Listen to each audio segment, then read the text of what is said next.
All the best starring Malhar Thakar અને દર્શન Jariwala as એમના પપ્પા અને વંદના પાઠક શાહ એઝ એમની મમ્મી. યુક્તિ રાંદેલિયા ફિલ્મની અંદર આપણને સાડી પહેરીને જોવા મળે છે. કદાચ મલ્હાર ઠાકરના વાઇફનું કેરેક્ટર એ હોઈ શકે છે, કાં તો પછી મલ્હાર ઠાકરના કેરેક્ટરનું લવ ઇન્ટરેસ્ટ એ હશે. Film directed by Rahul Bhole અને વિનીત કનોજિયા, જેમણે આની પહેલા રેવા, બચુભાઈ અને કઈ ફિલ્મ હતી બીજી, વિકડાનો વરઘોડો અને રિસેન્ટલી 2024ની અંદર લગન સ્પેશિયલ નામની ફિલ્મ બનાવી છે. જે બધી ફિલ્મોમાંથી મેં એક લગન સ્પેશિયલ નામની ફિલ્મ જોઈ હતી, જે મને સારી એવી ફિલ્મ લાગી હતી અને એ ફિલ્મ મારી 2024ની ટોપ 10 બેસ્ટ ગુજરાતી ફિલ્મની લિસ્ટની અંદર પણ આવી ગઈ છે. Top 10 best Gujarati movies of 2024નો વિડીયો તમને કાલ સુધીમાં મારી યુટ્યુબ ચેનલ ઉપર જોવા મળી જશે. મને ખબર છે કે વિડીયો માટે બહુ જ મોડું થઈ ગયું છે, પણ શું કરું યાર, કંઈક ને કંઈક કામમાં હું ભરાયેલો હોય છું, એટલે મને એટલો બધો ટાઈમ નથી મળતો એ વિડીયો ઉપર કામ કરવાનો. પણ હવે ફાઇનલી એ વિડીયો મેં ઓલમોસ્ટ બનાવી દીધો છે અને કાલે તમને એ વિડીયો જોવા મળી જશે. એનીવે, તમારામાંથી કોઈ એવું હોય જેમણે આ ડિરેક્ટરની પ્રીવિયસ ફિલ્મો જે છે એ બધી જોઈ હોય, તો કેવી ફિલ્મો હોય છે બધું કોમેન્ટ કરીને મને જરૂર કહેજો.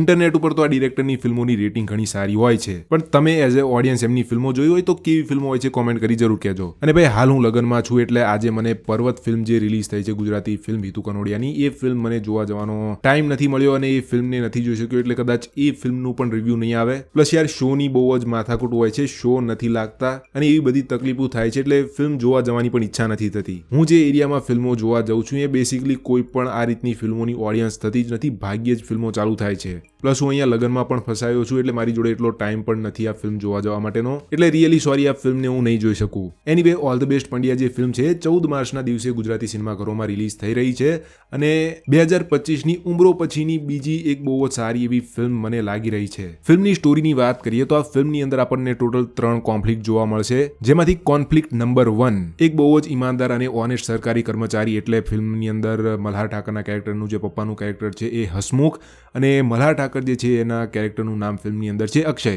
અને અક્ષયનું એક પોતાનું એવું સપનું છે કે એક એનો પોતાનો બિઝનેસ શરૂ કરે અને એક ફૂડ ચેન કાં તો પછી ફૂડ ટ્રક એવું કહેવામાં આવ્યું છે, એવો એક બિઝનેસ શરૂ કરે. પણ હસમુખ જે છે એ બહુ જ જૂની વિચારધારા વાળો છે. એનું એવું માનવું છે કે તું ભાઈ આવા ધંધા બંધા ના કરીશ, તો એક નોકરી બોકરી ગોતી લે, તું ઠોકીને ધંધો કરીશ ને તો મને રોડ ઉપર લાવી તું. અને છોકરો એવું કહેશે કે પપ્પા તમે મને પૈસા આપો છો, હું મારો ધંધો ચાલુ કરીશ તો આપણે માલામાલ થઈ જઈશું. એટલે બાપા છોકરા ઉપર વિશ્વાસ નથી કરતા અને બેસિકલી આ સિચ્યુએશનને મારે ડિસ્ક્રાઇબ કરવી હોય તો એવું કહીશ કે બાપ ડાયો અને છોકરો હરામી, એવી સિચ્યુએશન મને આ ફિલ્મના ટીઝરને જોઈને લાગી. Conflict number 2. હવે બાપા જે છે એ ધંધો કરવાની ના પાડે છે, છોકરાને ધંધો કરવો છે. બાપા છોકરાને પૈસા નથી આપતા, છોકરાને તોય ધંધો કરવો છે.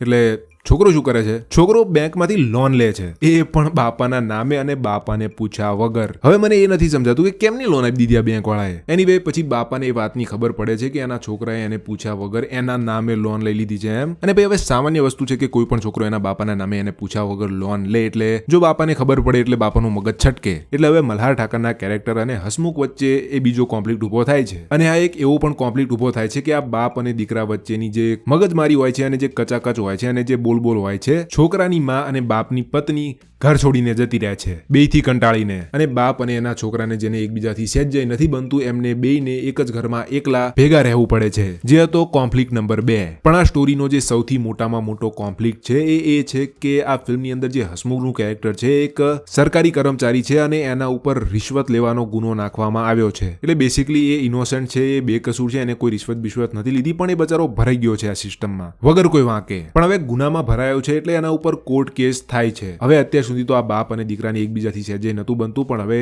જ્યારે બાપના કેરેક્ટર ઉપર ખોટો ગુનો નાખવામાં આવે છે અને જે કોર્ટ કેસ થાય છે, એ કોર્ટ કેસ બાપ અને દીકરાને બંનેને જોડે છે, બંનેને ભેગા લાવે છે. મલ્હાર ઠાકરનું કેરેક્ટર અને મલ્હાર ઠાકરની મમ્મીનું કેરેક્ટર એટલે વંદના પાઠક શાહનું કેરેક્ટર, એ બંને પછી ભેગા થઈને હસમુખના કેરેક્ટરને ઉપર જે ખોટો ગુનો જે લાગ્યો છે એને ડિફેન્ડ કરવા એ કોર્ટ કેસને લડે છે. અને બેસિકલી લોંગ સ્ટોરી શોર્ટ, આ બધાને એકબીજાથી નથી બનતું અને કંઈક ને કંઈક એકબીજાથી વાંધો હોય છે. પણ આ જ્યારે હવે કેસ આમની ઉપર આવી ગયો છે, એ સિચ્યુએશન આ પંડ્યા ફેમિલીને એકજૂટ કરે છે. બાપા અને છોકરા વચ્ચે જે પહેલા નથી બનતી એ બનવા માંડે છે અને છોકરાને એની ભૂલ સમજાય છે અને બાપાને એની ભૂલ સમજાય છે. અને એ રીતે આ ફિલ્મની અંદર આપણને એક હેપી એન્ડિંગ વાળી સ્ટોરી જોવા મળશે. બસ ફિલ્મની અંદર આપણે એ જોવાનું છે કે આ બધા કેરેક્ટર કઈ રીતે આ બધા કોન્ફ્લિક્ટને રિઝોલ્વ કરશે. ફિલ્મનું ટીઝર મેં જોયું, જે મને ઠીક લાગ્યું અને ફિલ્મના ટીઝર જોતા મને એવું લાગે છે કે ફિલ્મની અંદર એક હલકી ફુલકી કોમેડી આપણને જોવા મળે છે. એટલી બધી ટીઝરની અંદર તો આપણને એવી કંઈ કોમેડી જોવા નથી મળી જે આપણને બહુ જ હસાવે. ફિલ્મ એક બહુ જ હલકી ફુલકી અને હાર્ટ વોર્મિંગ જેવી એક ફિલ્મ છે એવું મને લાગે છે. ટ્રેલર જ્યારે જ્યારે આ ફિલ્મનું આવશે ત્યારે આ ફિલ્મ ઉપર આપણે થોડીક વધારે વાત કરીશું, પણ આ ફિલ્મને લઈને મારી અંદર થોડી ઘણી એક્સાઇટમેન્ટ તો ખરી, કારણ કે I like Malhar Thakar as an actor, અને જે પણ એ ફિલ્મો સિલેક્ટ કરે છે, જે પણ ટાઈપની એ ફિલ્મો બને છે, મને જોવામાં મજા આવે છે. આ એ ફિલ્મો એટલી બધી સારી નથી હોતી, પણ